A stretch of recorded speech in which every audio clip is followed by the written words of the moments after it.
Coffee and Headlines is brought to you by the generous support of our viewers and the following community partners: Best Cord Cutting TV, Bravo's Restaurant Bar, El Rey Lounge de Versalles, Joint Boutique Hotel and Cowork, Monson Brewing Company, Puerto Vallarta Neurofeedback, Puerto Vallarta Owners Reps, Oculto, and Siam Cocina Thai. Thank you for your support, and thank you for supporting our community partners.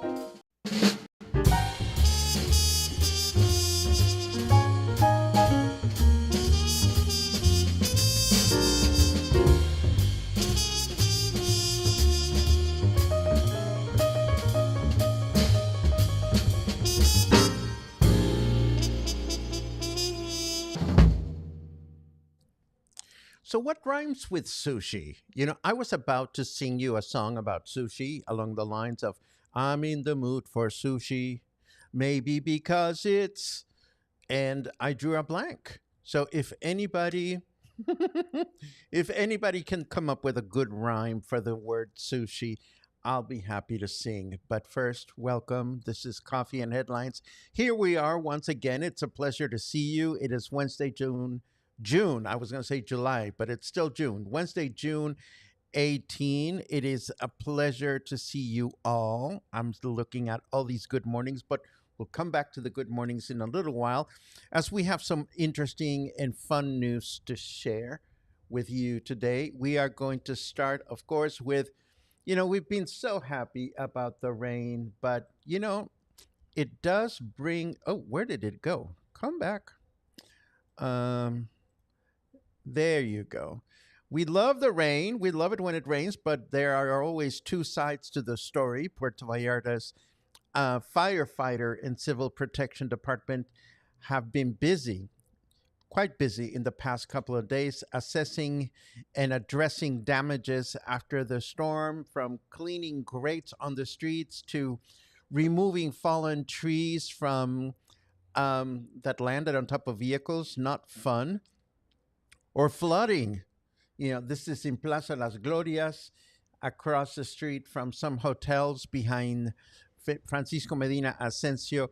And I couldn't help but to smirk at a video that Pam Thompson posted on her Facebook wall of the brand new street right next to the hospital that was just inaugurated, that was just paved after years of neglect.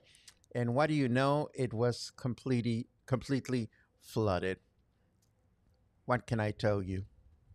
I can also tell you that SEAPAL has announced a street closure along Guerrero Street in Centro at the intersection with Miramar to repair a water pipe. The street should reopen by 8 p.m. this evening, so if you have any business to conduct in that general area, just be mindful that your vehicle may not be able to get everywhere you want it to go. And this is big. The National Port System Administration, ASIPONA, here in Puerto Vallarta, these are the nice people that manage our Maritime Terminal. They have launched an ambitious project to transform the Maritime Terminal with the goal of positioning it as a first-class port of call for the world's largest mega cruise ships. The ability to accommodate these giants will not only dramatically increase passenger volume, but also elevate Puerto Vallarta to a top league of global cruise destinations. For the record, not some of the largest ships that have been built in recent years are not coming to Puerto Vallarta simply because they don't fit. So this would be a major undertaking.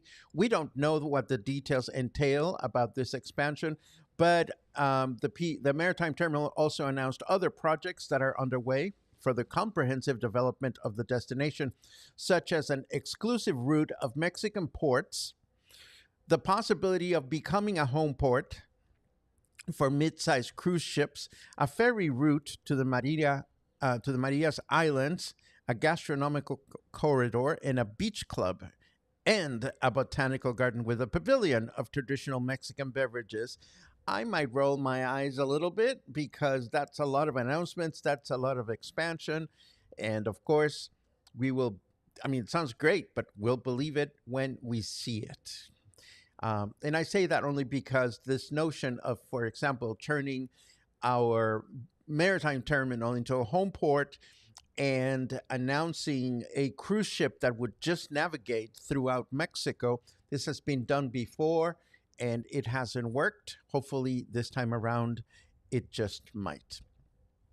And of course, yesterday was a great day if you wanted to find awesome videos of President Claudia Sheinbaum having fun or seemingly having fun with all these very, very important dignitaries that she met during the G7 summit in Canada.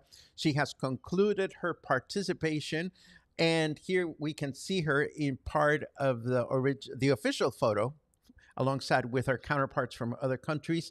She posed alongside leaders such as Emmanuel Macron of France, Volodymyr Zelensky, President of Ukraine, Mark Carney, Prime Minister of Canada, Luis Ignacio Lula da Silva, President of Brazil, and Narendra Modi, Prime Minister of India, among others. During her participation in the G7, President Sheinbaum spoke out for migrants following the series of raids that President Donald Trump has launched against Mexican nationals and those of other nationalities in the United States.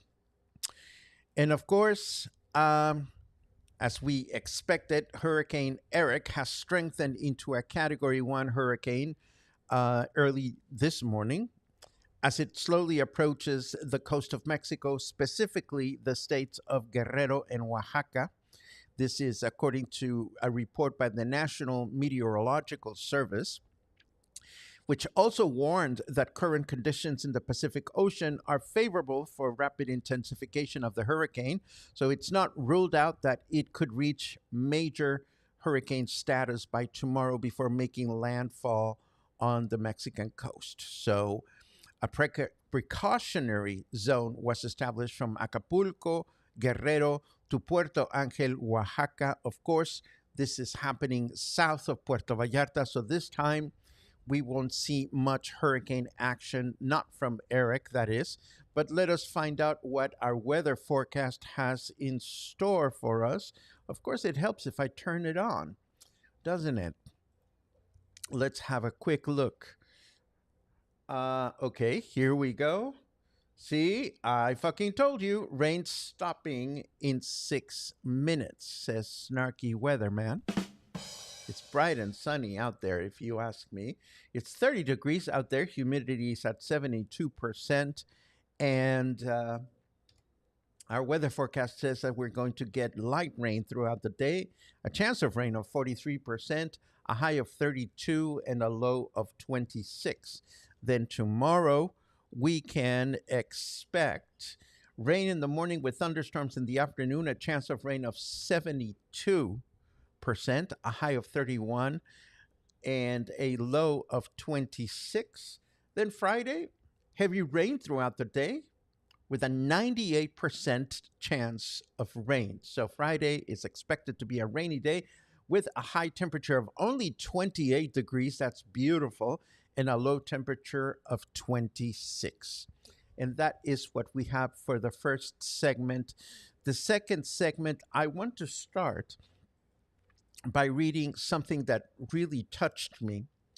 And I will start by saying, when I met Frankie Victoria, who is the director of the very well-known Vallarta Cares, I was totally taken by her charisma, her transparency, her eagerness to help others, and to transform the lives of as many people as possible through the work that she does in Vallarta Cares. So when I saw this post on Facebook, I couldn't help but to copy it over here and read it to you verbatim, because I think it is important.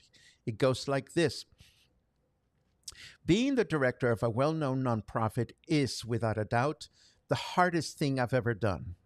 Every day brings new challenges, such as learning new skills, adapting, and navigating the many moving parts of this complex work. I strive to lead with empathy, to avoid letting my ego dictate what we do, and to stay one step ahead of the next crisis. But the hardest part?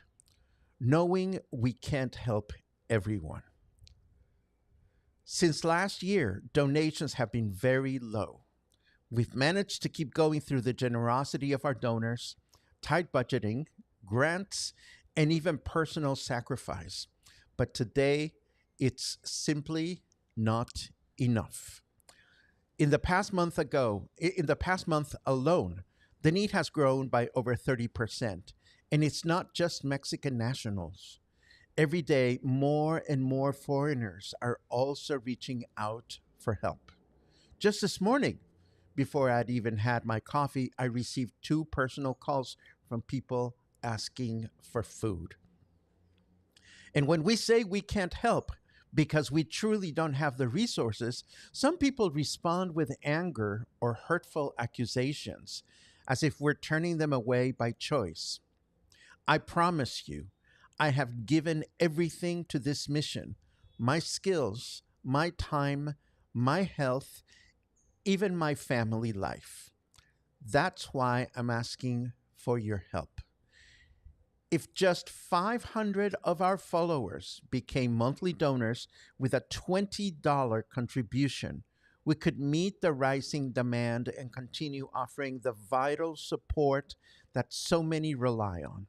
Please, if you believe in what we do, if you've ever shared our work or been moved by it, consider becoming a monthly donor.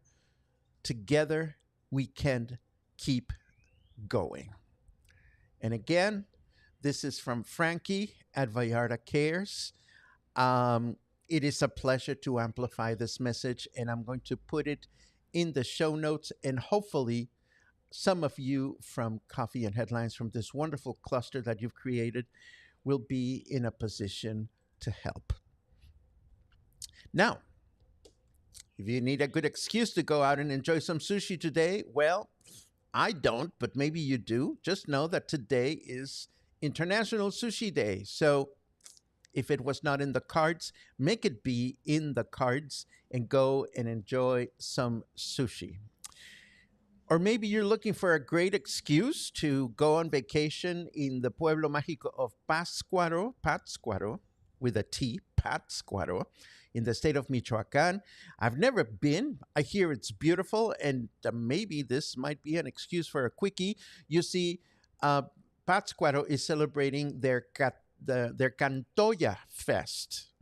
Cantoya refers to the way in Spanish we call these tissue paper hot air balloons that are launched up in the sky. San Sebastián del Oeste, our own Pueblo Mágico, has one such festival, but the one that is organized in Pátzcuaro seems to be a very big deal, and I mean that not only figuratively, but also literally.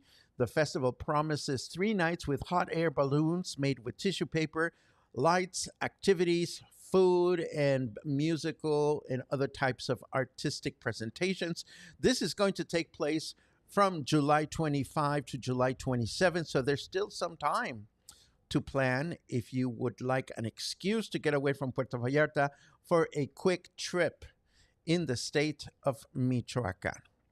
And last but not least, of course, today is Wednesday, so this afternoon it'll be a pleasure to sit at the Joint Boutique Hotel Café Rio at 4 o'clock to welcome friends from Lucha Libre and also welcome the wonderful Diana of Diana Boat Tours, who's going to talk to us about how she got here some 20 years ago and started offering boat tours in Puerto Vallarta, how the industry has evolved, what has kept her relevant, because after 20 years, she's still one of the most popular boat cruise companies in town. I'm looking forward to sitting down with her and having a bit of a conversation.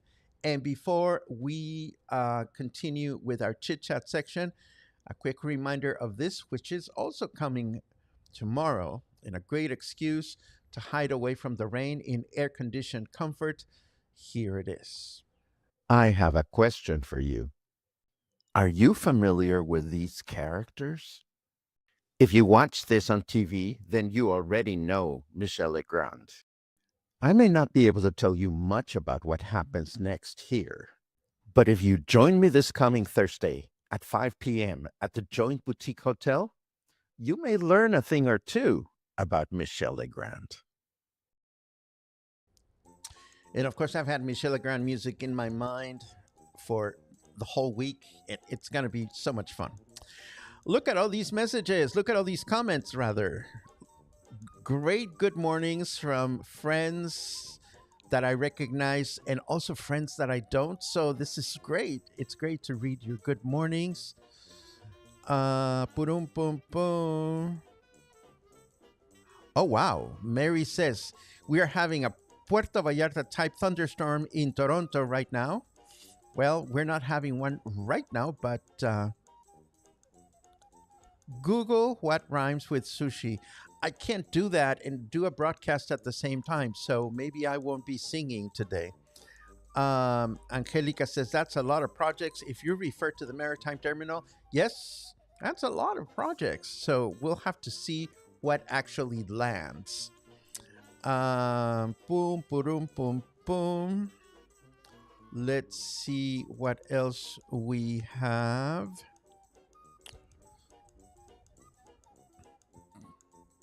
Let's see.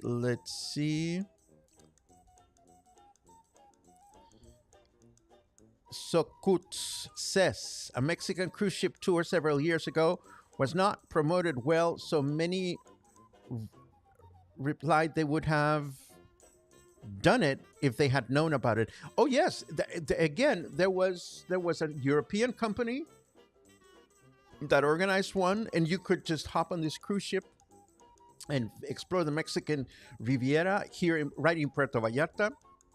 And it didn't seem expensive at the time. I would have done it if I had been better, if I had had time to prepare for it. I would love to do something like that. Let's see what else we have.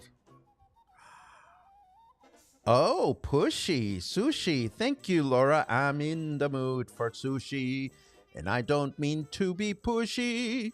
There you go. Let's see. I haven't seen or heard much from Dan and Kathy lately. I know that he had some health issues. Well, that makes two of us, Jonathan, but I hope they are well, and I wish them well.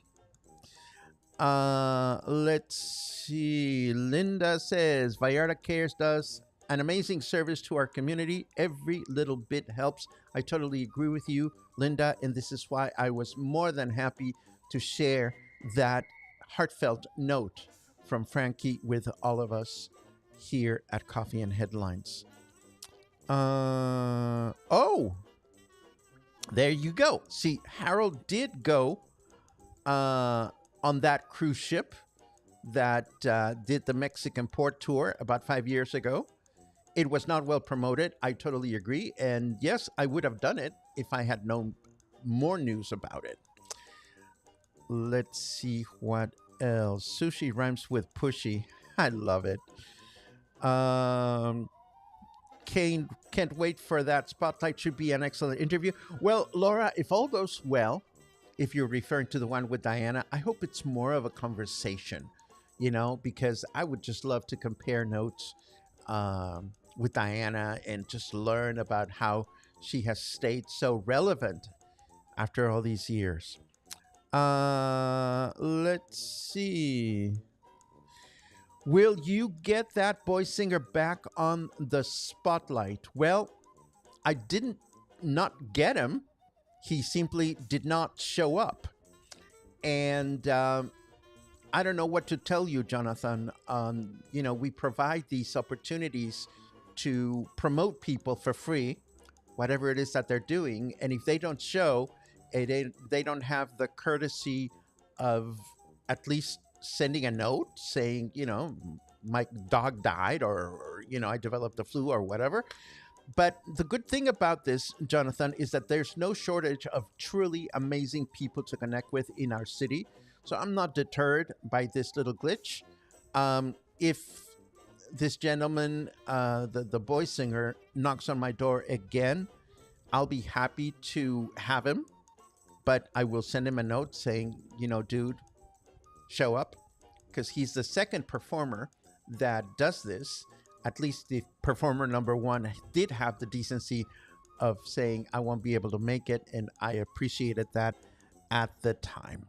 And this brings us to the end. Oh, and of course, next week, we're going to be joined by Pamela Shepard and Paul Chris, who have started writing on this platform that we mentioned the other day called Substack. So they're going to tell us about what they're writing about, how it works, why it matters, and why we should pay attention to their words. But that's what we have for today.